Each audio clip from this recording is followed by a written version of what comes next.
avuga ko n'ubundi arwana n'u Rwanda rimwe na rimwe akavuga bati n'itsinda ririmo abakongomani n'abanyarwanda rifashwa n'u Rwanda ndetse na Uganda. Ikimwe iyo bakivuze mu byumva mute ko uyu munsi bavuga ko mufashwa n'u Rwanda na Uganda? Nta mbabazi nta rukundo afitiye abaturage. Abanyamahanga turabafite, dufite abarundi, dufite na FDL n'abanyamahanga ni bene wacu. Impamvu ikomeye nyuma y'uko 2012 mutsinzwe mu gahunga, impamvu yakomeye yatumye mwongera kugaruka mumaze gutsindwa, aho mwakuye icyizere ko noneho mushobora gushobora ibyari byabananiye mbere n'iki? Murakoze. 2013 ntaho twatsinzwe urugamba, ubwo niko government zo zivuga. Utsinda abantu iyo abafite impamvu ituma barwana. So habaye ibibazo icyo gihe, hazamo Nations Unies, hazamo UN, hazamo SADC, hazamo n'abandi ngombwa ko tuva kuri ground. Twisanga turi Uganda, twisanga turi mu Rwanda kuri bamwe, ariko tugirana agreement Nairobi usiyana guverinoma icyo gihe Kinshasa, tubije twumvikana. Ubwo rero hakurikiraho process yo kureba kugira ngo ibyo twumvikanye bishyirwa mu bikorwa, nta cyakozwe kugeza igihe government yari icyo gihe tuvanira itwerura ko nta kiteze gukora. Ubwo rero twagerageje inzira zose zishoboka zose zo kugira ngo turebe ko ibintu byakemuka mu mahoro, biranga duhitamo kugaruka iwacu. Tugarutse iwacu rero mu 2017 mu kwezi kwa mbere tariki 14. Twahisemo kugaruka ko n'inzira yo nari isigaye yo kwimura ibibazo byacu. Ko twaje tugaruka iwacu kuza umunsi utuntu. Yego, kugaruka mwari mu bice bibiri, hari abari barahungiye Bugande, abandi bajya mu Rwanda cyangwa bari basubiye inyuma nk'uko babivuze, kujya mu bice binyuranye. Kongera guhuza imbaraga ngo mwongere muhure, abantu benshi bahora bibaza icyo kibazo kugira ngo mwongere muhure. Twebwe abari Uganda bavuye Uganda baraza, nibo baje bafashe ya mbere kuza, ariko hari n'abandi bari mu Rwanda nabo baje. Gusa ibintu byose ni process ntabwo abantu mbere cyarimwe, ariko uko igihe byagiye bihinduka ari Uganda abari mu Rwanda bose baraje, kuko bose babona ko inzira ni imwe nta yindi. Wahari wenda ndi bugaruke kugira ngo wenda uduhe ishusho noneho uyu munsi uko urugero aho mugeze, ibyo murimo mukora, kugira ngo wenda n'impamvu murwanira ababumva bavuge bati impamvu turwanira ni iyi, kandi turacyayihagazeho nk'uko wabivuze uti ntabwo badutsinze, habaye impamvu zitandukanye ariko impamvu yo ntiyatsinzwe. Kugeza ubu impamvu murwanira ifite ishusho isite? Impamvu turwana zirahari ni nyinshi. Turwana uburenganzira bwacu, twabujijwe n'ubuyobozi buriho. Ngera intambara turwana uyu munsi ntabwo ari uyu munsi, ni intambara ifite amateka kuva 1996 habaye revolution ariyo AFD, ifite objectif 3. Iya mbere kwari kuvana interahamwe ku mupaka w'u Rwanda, zazivuye mu Rwanda zishe zikoze jenoside, ziza ku mupaka wa Kongo, zitegura kwica abasigaye. Iyo ari impamvu ya mbere. Impamvu ya kabiri kwarugaga bene wacu bari birukanwe mu gihugu, babaye impunzi mu Rwanda na Uganda n'ahandi, ubwo bagaruke mu byabo. Ya gatatu kwari kuvana ubutegetsi bw'umubutu yaburambiranye, ariko bari guteza n'ibibazo haba mu gihugu haba no muri region. Izo mpamvu zitwaje rero zigeze zigira iki zikemuka. Niyo mpamvu n'uyu munsi tukirwana. Bene wacu ntibigeze bataha, ntabwo tuvuga ziracyari ahangaha n'ubundi ziyobowe n'ahangaha. Ubutegetsi bubi tuvuze mu butso ubutegetsi bubi n'ubundi buracyahari. Rero nkuko nguye ngo amateka ya 1996 hagiye haba agreements zitandukanye, ariko zitigeze zigira iki zigera ku musozo, kubera kudashaka kwa guverinoma ziriho, ko arizo ziteza n'ibibazo kugeza n'uyu munsi. Ariko sindi bujye kurekera, ndajya hafi cyane. Ndashaka gusa kubwira amateka aho intambara itangiriye. Ndatangira igihe cya CNDP, dutangirira aho twagiye amasezerano na government yari yo kigiye ya Kabila. Tujya muri government twumvikana, twumvikanye turasinya, tujya muri guverinoma. Tugeze hagati bo bava muri accord, bava muri agreement twumvikanye muri amasezerano bo bayavamo. Twe tuhagaze tusubire mu masezerano tuhagararemo kugeza igihe batangiye gufunga hamwe kwica abandi kujya gute. Afande niba naguciye mu ijambo, amasezerano yavugaga icyari cyatumye mujya muri ingabo za leta, byasaba amasezerano yasabaga iki cyatumye mwemera? Ni byinshi ariko ibyo twumvikanye ko ari uko tudipurenga Nord Kivu na Sud Kivu imyaka irenga 5 kugira ngo tuzane umutekano hano iwacu, bene wacu batahe bature batekane, noneho tuzakora evaluation y'imyaka 5 turebe n'ibiki byagezweho kugira ngo tuye mu yindi etape. Okay. So ubwo rero icyo gihe imyaka itaranagera nta n'icyo cyanakorwa bo bashaka kuyavamo. Okay. No havutse rero M23 rero mwumva tusobanuye amasezerano ya M23 nyine na guverinoma. So nibwo nyine twafashe za Goma, mwarumvishe dufata Rushuru, dufata za Goma, dukoresha dusubira inyuma ariko tujya mu mishyikirano ibyo twumvikanye bitashyize mu bikorwa kugeza igihe nyine habaye mu dusubira Uganda. Rero twagarutse hano ko dusanze ahangaha n'ubundi abari ku butegetsi umunsi twari hamwe nabo kuva kera 2013 kandi azaho ko twabateraniye za Rumanga 2016 ugeze 18 twari kumwe nabo, uyu Kiseke twari kumwe nawe muri coalition hamwe n'abandi banyapolitiki bandi baga muri opposition y'icyo gihe. Kiseke uyu perezida cyangwa se uyu nguyu? Okay. Uyu nguyu kwese we yarameze nk'urwaye ariko n'uyu yakoreshaga n'abandi banyapolitiki bandi muri opposition y'icyo gihe twari kumwe nabo. Ubutegetsi rero afasho agiye ku butegetsi twumva ko ibibazo byacu bigize iki bikemutse. Twicara turindiye ku bibazo bikemuka ko arabizi twaba turi kumwe nta kigeze akora. Kuzige twaje delegation yacu ya Kinshasa imara amezi 18. Kuri aya masezerano Patrick Muyaya ndetse na Perezida Tshisekedi, Muyaya ni umuvugizi wa guverinoma ya Kongo, ubwe ahakana ko hatigeze kubaho ngo niba mwaranagiyeyo, avuga ngo ko mushobora kuba mwaramaze amezi 3 ariko nta wamenye ko mwaje. Ndakeka niko bateye barabeshya. Tshisekedi arabeshya n'abantu bose barabeshya, ni uko bakeka abantu bose ari abaginga hari, ariko twagiyeyo officially, twanavuye officially. Twariyo bizwi, twagize amanama menshi, twagendaga no kwibari ya eta major, twagiye no kureba ikigo cyitwa Mbanza-Ngungu, twagiyeyo twagiye no kureba aho bita ZTM naho bita Mweso, aho force zacu zagomba kujya gukora yoga.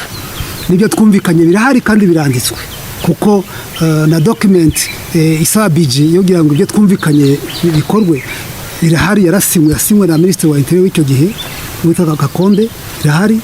So siribaza rero ko hari aho babihakanira. Nyuma rero yo kubaho ibyo twumvikanye ko twakugenga forces operating Nord Kivu Sud Kivu yatsara umutekano wacu bene wacu bataye. Nyuma yaho tukazamufasha guhangana na Kabila itakora igikwazo afite. Tuyakorera ikigo cyitwa Mbanza-Ngungu kugira ngo tuzashire brigade yacu ivanze nabe abo yitabe kugira ngo yizere ko afite umutekano, Kabila ntacyo yamutwara. Aho ZTM babwiye ZTM nagomba gushira force tukubaka amaforce yacu ayo operating Nord Kivu na Sud Kivu n'avamwe force ijya Kinshasa kumbe kumwiye. Turangije kumvikana tugeze kuri budget byose byumvikana, tuzane mariste yacu ariko turabakongomani. Urumva abantu badusaba mariste bareko turabakongomani twari kumwe nabo kuva 12 ariko uwo munsi bavuze tuzane ngo mariste bareko turabakongomani. Mariste turayazana Ritsaske bacu turazizana basanga bari muri FRDC 99% ba muri FRDC n'amafaranga barasohoka. Namwe babaye promoted muri FRDC kandi badahari. Dufite twebwe nk'umusirikare dufite ni lieutenant, hari tugasanga ni major.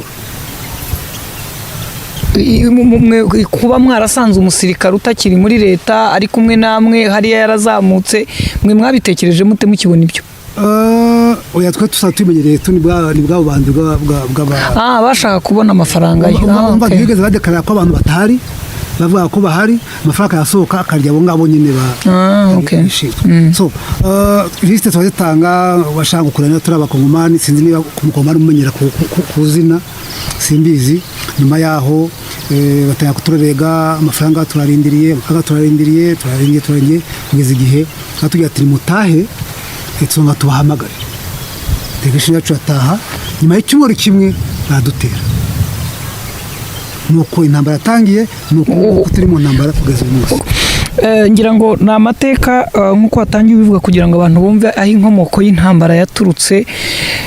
Ndagira ngo noneho Tshisekedi navuga ngo wari umwe muri mwe wari muri opposition ya leta yari iriho yarasimbuye mukaba mwari mugiye no kumufasha uwo yitaga ikibazo agiye ku butegetsi wabuvuyeho ari we Kabila ngo mumufashe kugira ngo ibintu bisubire mu buryo namwe mubashe gucyura bene wanyu. Aha rero nyuma yuko babateye akavuga ati nabadashaka amahoro, nyuma y'izo nshuro ebyiri mutangiye kwirwanaho, haba hari uburyo bundi mwongeye kumwohereza ubutumwa noneho mumaze muti ko tubwiraga ngo nabadashaka amahoro koko baba bakiribo cyangwa mwararekeye mubona ko ababeshya? Niyo abantu banarwana haba hari inzira n'ubundi banakomunika. Twakomeje kubikora ako tuza gusanga ari uri kubikora kuko wenyine yatubwiye ko ngo nyuma yo gukurikirana bari gusanga turi abanyarwanda, so bisobanuye ko ari we wabikoraga atari abantu be. Nivuga kuri iki ko baje gusanga muri abanyarwanda, sindi bujye kure y'ibivugwa buri munsi ubutegetsi mu Rwanda nabwo ari bwo bwa Tshisekedi avuga ko n'ubundi arwana n'u Rwanda, rimwe na rimwe akavuga bati n'itsinda ririmo abakongomani n'abanyarwanda rifashwa n'u Rwanda ndetse na Uganda. Ikimwe iyo bakivuze mu byumva mute ko uyu munsi bavuga ko mufashwa n'u Rwanda na Uganda? Ibyo ngibyo bahora bivuga n'ubutegetsi bwavuye bwarabivugaga, n'abangaba niko bavuga ariko bazi ko atari byo, bazi ko atari byo. Abanyarwanda ni abavandimwe bacu ntawabivanaho, ariko hari u Rwanda hari na Kongo. Igihe cyose rero iyo Kongo naniwe gukemura ibibazo yakabaye ikemura ibyitirira abandi, ibyitirira u Rwanda, ibyitirira Uganda, cyane cyane u Rwanda, ejo izabyitirira n'abandi. Uyu munsi iravuga u Rwanda, nyuma gato ikavuga Uganda, ariko nkeka ko n'ejo izavuga n'abandi kuko niko bateye. Ariko bazi ko atari byo. Babivuga bazi impamvu babivuga ni uko badashaka kubona umuntu uvuye mu Rwanda muri Kongo, cyane cyane abatutsi. So kandi ntacyo wabihinduraho, nabo ntiyabihinduraho. Abo udashaka ni abakongomani bagakomeza kuba muri Kongo, ntaho bazajya. Kutwitira u Rwanda, kutwitira Uganda n'abandi azatwitirira n'ejo bundi azakomeza kubivuga, ariko siniza ko azaba igihe kirekire kuko ni ikinyoma cy'igihe cyacyo, ariko n'ukuri kwagira iki kugaragara. Muravuga rero ko abyitira u Rwanda, ariko ndagaruka nibaze mwebwe mu by'ukuri ukurikije uko mumeze, ibikorwa mukora, naciye ahantu hari urugomero rwubakwa, umuntu yakwibaza ngo amafaranga angana kuri ashobora gukora ibikorwa remezo bingana kuriya bihenze, mwe muyakurahe niba muvuga ko mudafashwa n'u Rwanda na Uganda? Icya mbere urugomero waciyeho ni project ya Union Européenne iri gukorera hano. Hari ibyo dukora bikeya bitoya bijyanye n'ubushobozi dufite, ariko support yacu icya mbere dufite impamvu ni support yacu ya mbere. Icya kabiri ni abaturage basapotinze urugamba turimo ko turwanira ukuri n'abazi ko ari ukuri, kandi abaturage barambiwe ubutegetsi bwa Kinshasa, baraburambiwe. Nuba support dufite rero ni twebwe ku giti cyacu bagira ikibazo, ni abakongomani in general dusapotinze kuba barufite ubutegetsi bwa Tshisekedi no kuba dufite impamvu. Abarimo gutera inkunga uyu mushinga ni abanyamahanga ni Union Européenne. Ikora nite namwe se kandi mutitwa ubutegetsi? Iyo projet twasanze iyo projet ihari yari ikinatangira, ariko twashyizeho environnement ituma ikomeza, tubemerera ko bakomeza, nabo ko barakomeje nuko bazi ko bafite garanti umutekano, kandi kuko turubaha ko tuha n'abandi bose bari mu karere de controlling. Uyu munsi abaturage batuye muri aka karere murimo bafite umutekano ku ruhe rwego? Harimo abari mu kaga, hari abo mwashyize mu nkambi cyangwa bari mu ngo zabo niho mucungira umutekano wabo? Abaturage mu karere de controlling baratekanye cyane ku buryo n'abari mu turere tuyobowe na leta bavayo bagahungira aho turi. Yego hari uturere tukiri mu bibazo twegereye front line, aho Kisekedi akreatinga tero kugira ngo ahamura abaturage yica abaturage asenye ibintu byabo kugira ngo wenda n'abahungu bajye mu nkambi kimwe n'abandi kuko hari abo yafasha notage bashyira za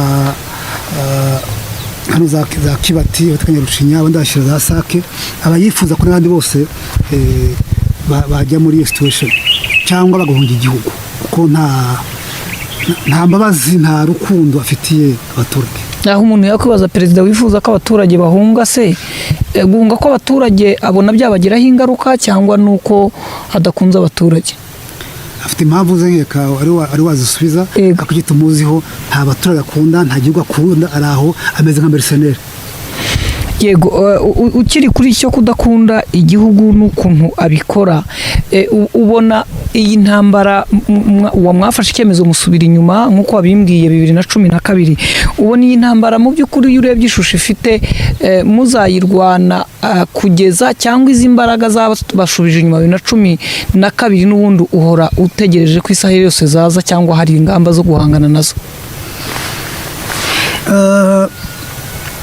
Icyo gihe hari 2013 sorry ngo turi 2024 mvuga ngo byarahindutse sinizera ko bazongera kubibona. Twebwe ntidutera wari wese dushaka gutera wari wese kiduka twirwanaho ubona kwa abaturage bacu kandi tukaba tuzi ko turabizi nakujana ko guverinoma Kinshasa nta na rimwe izashaka ko ibibazo bikemuka mu mahoro. Ubwo rero natwe tuzakunda kwirwanaho umushobozi dufite kandi tunarinde abo turi kumwe nabo. Hano utundi tuvuga intambara ntago ndi bwibagirwe kubaza niba muri iyi ntambara mwaba mufite zimwe mu mfungwa z'abanyamahanga bashobora kuba bari hano mu gihugu baje muri iyi mirwano. Abanyamahanga turabafite, dufite abarundi, dufite na FDL n'abanyamahanga ni bene wacu. Ubwo turabafite, dufite na FARDC, dufite n'abandi bita ngo abazalendo kugira ngo bazi icyo bisobanuye abazalendo nabo turabafite ariko abanyamahanga nabona abarundi n'interamu dufite. Yego nuna kimya kuzibona urazibona zinari. Yego wenda duhe ishusho y'umukongomani wavuye muri ibi bice birimo imirwano akumva mwaragarutse muhe ishusho kugira ngo ufite uburyo bwo gusura ibice wenda ashobora kuba yazamo kureba yumva ishusho mu by'ukuri iri muri iki gice mufite no kwizera uko ashobora kuhagera waba hari ibice ashobora kuganamo. Ibice dufite dukontrolinga ni Rucuru, ni Masisi, ni Nyiragongo. Ibyo bice biratekanye wari wese yabisura abaturage baratekanye uraza no gushaka uze kubareba baratekanye. Nakubwiye ko arava mu bice biri mu maboko ya government bakahungira n'iwacu batuye batekanye.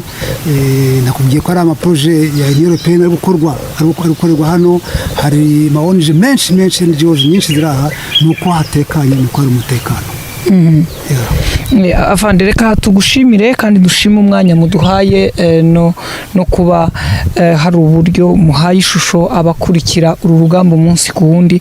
Ariko nsonze mbaza ikibazo kivuga kiti ejo bundi umuvugizi wa guverinoma ya Kongo akaba na minisitiri w'itumanaho arigoma aje gushyingura baguye mu nkambi ya Mugunga atanahwema kuvuga ko ari mwe mwayirashe mufatanyije na RDF nk'uko babyandika M23-RDF. yavuze ko noneho ibijyanye n'amahoro bidahara ahubwo agiye kubura intambara. Mwaba mwarabonye ibindi bitero byihariye bitandukanye nuko bisanzwe muri iyi minsi nyuma yuko bivuze? Ibyo bavuga scenario zo kurasa impunzi hariya ni ibintu basanzwe bakunda gukora. Na 2012 barabikoze, 2013 barabikoze, bikozwe na kakagabo kamwe bita Kahonja kabagigoma kari gakora intera hamwe. Icyo gihe babikoze kuko MONUSCO yanze kubafasha mu rugamba babona bari gutsindwa bajya kureba MONUSCO ngo kitari kubafasha. MONUSCO batiri mwatangije intambara kandi mwari mu mishyikirano hadushaka kubafasha. Bayentimida MONUSCO yagira kwaza kwitera amabuye niki MONUSCO baravuga ati ariko ntihagira company muri Goma turabafasha. Icyo bakoze Kahonja na regional commander w'icyo gihe wari uhari witwa Bauma berekeze imunda muri Goma kugira ngo MONUSCO noneho itabare kubafasha. Ni nibyo ngibyo n'ubundi bakoze rero bundi hariya buri munsi yadutera ko nabwiye ko tuzatera twebwe twirwanaho yaduteye ahantu hatandukanye henshi ariko hose ahura n'ibibazo ngira kubera umujinya hari bashaka ko SADC n'abandi bandi wenda babo binjira mu rugamba barasa, cyangwa wenda ya komite international ngo ibone ko ina confirming bya bindi batwita ngo turaba terroriste kandi tutari bo, barasa mu baturage, ariko isi yose urabizi ko ari bo babikoze. So byo kuvuga rero ngo bavuze ko ngo noneho ngo inzira y'amahoro ntayo bagiye kujya mu ntambara, nta nigeze ibaho ko ntibigeze banayishaka kuva 2022 haba ibintu bize bya process by'amahoro byo kureba kwizo cyane ku mahoro, twagaye duhagarara tugasubira inyuma, byose tukabyemera ko government igeze ishaka. So ubwo rero ntabwo ishavuze rero n'ubundi yavuze ibyo asanzwe bakora, ubwo kandi natwe tuzakora usanga dukora natwe yo kwirwanaho no kurwana ku baturage dufite. Fande, ijambo kwirwanaho niturisobanura mu kinyarwanda cyacu bisa nkaho ari igihe hari umuntu urimo kukwataka ukamusubizayo, waramutse atakwatatse waguma aho uri, niba uko ariko mbyumvise cyangwa wamfasha kubyumva. Twebwe dukomeza kubwira amahanga n'abandi na region amahanga ya kure kubabwira ko dukeneye amahoro, na kinsa tugiye ko dukeneye amahoro. Niyo mpamvu twe ntawe dutera, twebwe turirinda gusa, akiba duteye ngo twirwanaho, ni ukuvuga ngo ataduteye ntabwo twarwana. Iyo mwirwanyeho mugumaho muri cyangwa mubigizayo, kubera ko kuko iki kintu cyo kwirwanaho abantu benshi bagikozeho comment mu bihe bitandukanye, abavugizi baba wa gisirikare n'igisivili cyanyu babivuze, wabonaga ko bibaza bati abantu birwanaho ntabwo barimo kurwana, ariko noneho mufite n'ihuriro ry'uwaje abayoboye akavuga ati twe tuzajya no gukuraho ubutegetsi, none wowe murirwanaho. Twe turirwanaho, ariko mu kwirwanaho ubwo nuvuga ngo uvanaho cyake n'igituma kuza kwirwanaho, ni ukuvuga ngo niba baduteye twirwanaho, ubwo icyo twirwanyeho tuvanaho ya menace, ni ukuvuga ngo iyo menace ituma duhora twirwanaho, iyo menace ituma duhora duhagaze dushaka kurwana kwa turere ngo batamara, iyo menace ituma bene wacu bamaze imyaka n'imyaka mu mpunzi, iyo menace ituma bene wacu birirwa bikoreye imisambi ku mutwe bataza bari burare, iyo menace ikomeza gusenya iby'abaturage, kwica abaturage, tugomba kuyivanaho. Ubwo ni muri kaje yo kwirwanaho. Okay. Afande, ubuzima abana bariga inaha, amavuriro yasubiye mu buryo bwo gukora nibura hibanzaho muri amavuriro arakora, amashuri arakora, ejo bundi akoze examen cya leta, mbashize icyumweru bagikoze, bariga ketse utwo turere mbubwiye twegereye front line. Natwo ni dukeya, ariko ahandi bariga kabisa no mu kanya ho n'amabisi acuye abanyeshuri, numva amasaha ageze barahura nabo bavuye ku mashuri. Bakora ikizami cyoherezwa gukosorwa na leta cyangwa hari uburyo kijya Kinshasa n'ubundi. Okay. Kinshasa icyo yakoze abarimu bari mu turere turimo bakasa amafaranga yabo, ariko amashuri yarakomeje kuko abaturage barahagaze, abana barahagarara, nabo barimu bari mu turere baritanga, bakomeza kwigisha. Leta ibonye ko byanze guhagarara, nubwo ashaka ko bihagarara, nta kundi ubwo yazikoresha ikizame, yohereza abantu bazanye nyine ama examen zirakorwa n'ubundi ziragenda. Ndasoza ku kibazo gito unsubize, wenda utagihaye ntuza nyinshi bitewe wenda n'umwanya nkumaranye, umuteganya ko mushobora guhirika ubutegetsi mukoresheje igisirikare nibaramuka batemeye ibijyanye n'amahoro cyangwa ubwumvikane bwo kugarura amahoro muri aka gace? Twe tuzakomeza gutakamba, dushaka amahoro, dushaka kubyakemuka mu nzira y'amahoro, kugeza igihe wenda bizakemukira. Ndagushimiye. Akoze cyane.